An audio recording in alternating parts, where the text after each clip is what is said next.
MPIN reset गर्नको लागि आफ्नो ई-सेवा एप्लिकेसनलाई ओपन गर्नु होला। एप्लिकेसन ओपन भइसकेपछि यहाँ माथिपट्टि लगइन रजिस्टर भन्ने छ, यसमा टच गर्नु होला। त्यसपछि यहाँनिर फर्गट एमपिन भन्ने अप्सन छ, यसमा टच गरिदिनुस्। यति गरिसकेपछि यहाँनिर मोबाइल नम्बर भनेको छ, आफ्नो ई-सेवाको लागि रजिस्टर भएको मोबाइल नम्बर टाइप गर्नु होला। मोबाइल नम्बर टाइप गरिसकेपछि यहाँनिर प्रोसिडमा टच गरिदिनुस्। Send SMS to verify your mobile number भनेको छ, आफ्नो मोबाइल नम्बर भेरिफाई गर्नको लागि एउटा एसएमएस सेन्ड गर्नुपर्ने हुन्छ। त्यसको लागि यहाँनिर प्रोसिड टु सेन्ड एसएमएस, यसमा टच गर्नु होला। यति गरिसकेपछि एउटा मेसेज जेनेरेट भएको छ। यो मेसेजलाई जस्तो छ त्यस्तै केही पनि नगरिकन ई-सेवाको लागि रजिस्टर भएको नम्बरको सिमबाट सेन्ड गर्नु होला।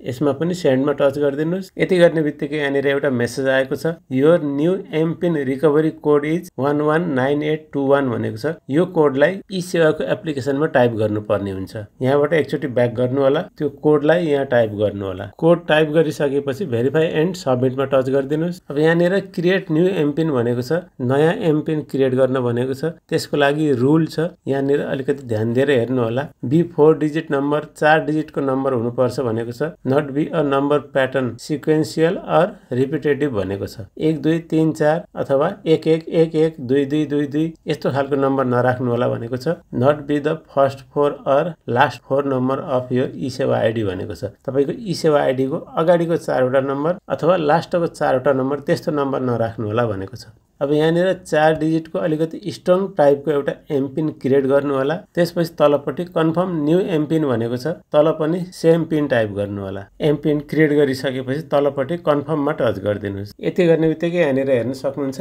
एमपिन चेन्ज सक्सेसफुल्ली भनेको छ र नयाँ एमपिन क्रिएट भएको छ। अब यहाँनिर माथिपट्टि ई-सेवा आइडी भनेको ठाउँमा आफ्नो मोबाइल नम्बर टाइप गर्नु होला, जुन मोबाइल नम्बर तपाईले ई-सेवाको लागि रजिस्टर गर्नुभएको छ। त्यसपछि तलपट्टि एमपिन पासवर्ड भनेको छ, यसमा चाहिने भर्खर क्रिएट गरेको एमपिन टाइप गर्नु होला। यति गरिसकेपछि यहाँनिर लगइनमा टच गरिदिनुस्। लगड इन सक्सेसफुल्ली भनेको छ र यहाँनिर बायोमेट्रिक सेटअप गर्न भनेको छ। यदि तपाईको फोनमा फिंगरप्रिन्ट सेन्सर छ भनेदेखि यहाँनिर इनेबल बायोमेट्रिक एक्सेसमा टच गरेर आफ्नो फिंगरप्रिन्ट सेन्सरमा टच गर्नु होला। यति गर्ने बित्तिकै यहाँनिर दुईवटा अप्सन सो गरेको छ, एउटा लगइनको लागि र एउटा पेमेन्टको लागि भनेर। मैले चाहिँ नि दुवै टिक गरेको छु। यदि तपाईले लगइन गर्ने बेलामा फिंगरप्रिन्ट युज गर्न चाहनुहुन्छ भनेदेखि यसलाई टिक राख्नु होला र यदि तपाईले पेमेन्ट गर्ने बेलामा पनि फिंगरप्रिन्ट युज गर्न चाहनुहुन्छ भनेदेखि यसलाई पनि टिक गरेर राख्नु होला। होइन भनेदेखि अनटिक पनि गर्न सक्नुहुन्छ। मैले चाहिँ दुवै टिक गरेको छु। यति गरिसकेपछि यहाँनिर डनमा टच गरिदिनुस्। यति गरिसकेपछि मेरो ई-सेवाको एमपिन सक्सेसफुली रिसेट भएको छ।